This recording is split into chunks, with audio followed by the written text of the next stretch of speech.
कुल 7 संरचनाएं पाई जाती है। इसमें मैंने बताया था एक जोड़ी अंडाशय, एक जोड़ी अंडवाहिनी, इसके बाद तीसरा गर्भाशय, चौथा योनि, पांचवा जनन ग्रंथियां, सहायक जनन ग्रंथियां, इसके बाद स्तन ग्रंथियां।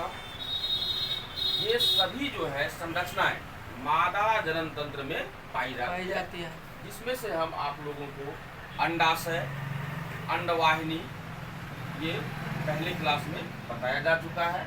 आज हम गर्भाशय की बात करेंगे। यह गर्भाशय थैली के समान पेशीय रचना होती है, मतलब थैली के समान होता है और मांसपेशियों का बना हुआ होता है।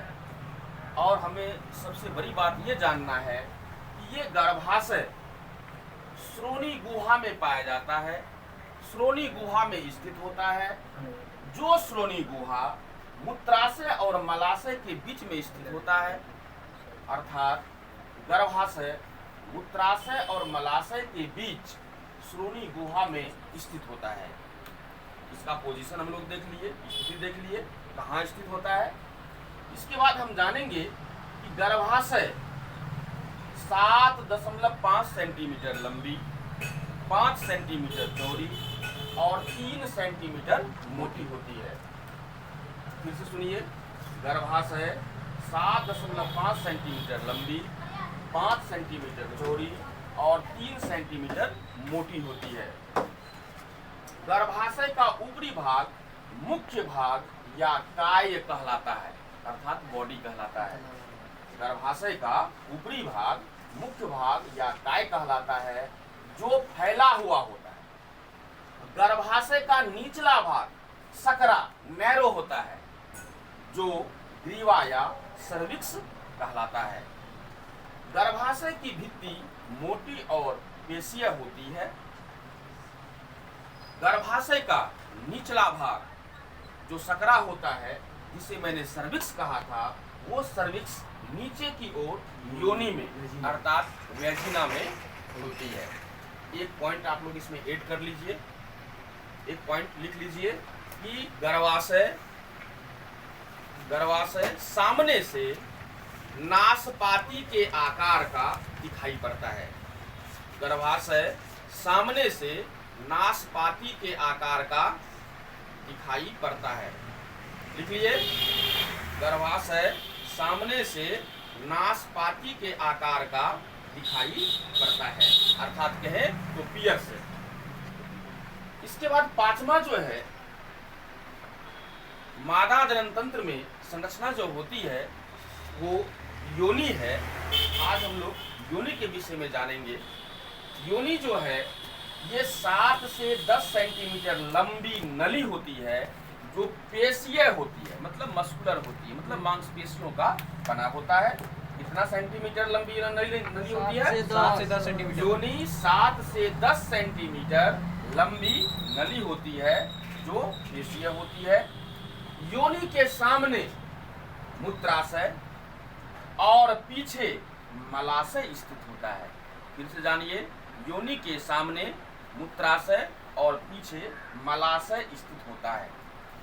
योनि बाहर की ओर एक छिद्र द्वारा, ऑरिफिस द्वारा, पोर द्वारा खुलती है, जिसे भग या भलवा कहते हैं। फिर से सुनिए, योनि बाहर की ओर एक छिद्र द्वारा खुलती है, जिसे भग या भलवा कहते हैं। भग या भलवा एक पतली झिल्ली के द्वारा, थिन मेम्ब्रेन अर्थात पतली झिल्ली के द्वारा, कौन? भग या भलवा। भग या भलवा एक पतली झिल्ली के द्वारा घिरा होता है, जिसे हाइमेन कहते हैं। तो हाइमेन क्या है? एक पतली झिल्ली है, जिसके द्वारा जो है भग या भलवा जो है घिरा होता है। यह हाइमेन चोट लगने से या फिर मादा के द्वारा अधिक शारीरिक परिश्रम करने से टूट जाता है। हाइमेन के बाद एक छोटा सा स्थान होता है। हाइमेन के बाद एक छोटा सा स्थान होता है, जिसे वेस्टिब्यूल कहते हैं। यह वेस्टिब्यूल लेबिया माइनोरा द्वारा घिरा होता है। तो हम लोग देखे गर्भाशय, योनि। अब जो है हम लोग पांचवा संरचना जो मादा जनन तंत्र में उपस्थित होता है, पाया जाता है, उसके विषय में जानेंगे। जो पांचवा क्या है? बाह्य जननेंद्रिय। बाह्य जननेंद्रिय मतलब एक्सटर्नल जेनाइटेलिया।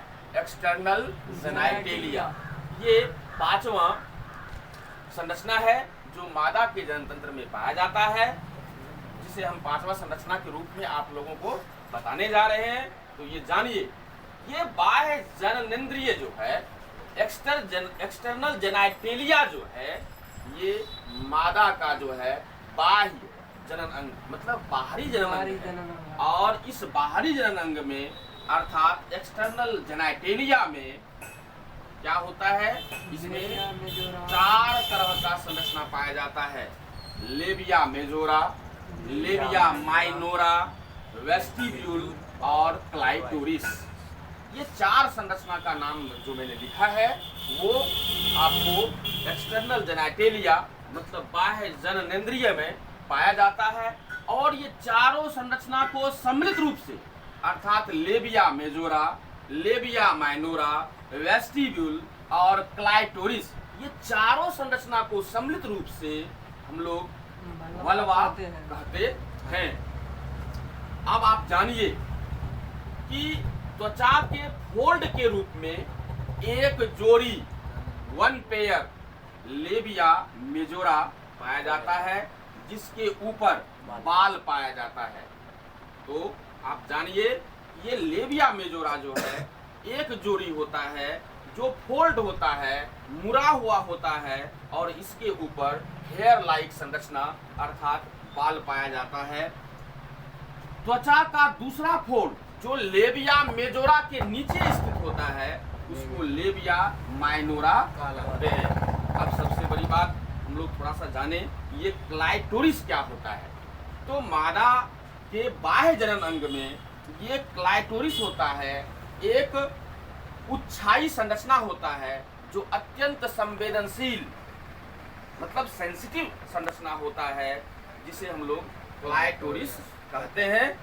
और यह क्लाइटोरिस जो है नर के शिशन के जैसा समजात अंग मतलब नर का पेनिस जो है उससे अगर तुलना करें तो फीमेल के शरीर में क्लाइटोरिस जो होता है, जो बाह्य जनन अंग है, बाह्य जनन अंग में जो क्लाइटोरिस आता है ये नर के शिशन के समजात अंग जैसा माना जाता है, अर्थात होमोलोगस ऑर्गेन जैसा माना जाता है। अब आप लोग बताइए, इसमें से अगर कहीं दिक्कत है तो पुनः हम चर्चा करेंगे, डिस्क्राइब करेंगे, वर्णन करेंगे, एक्सप्लेनेशन करेंगे, व्याख्या करेंगे। अगर अदरवाइज कहीं दिक्कत नहीं है तो कोई बात ही नहीं है।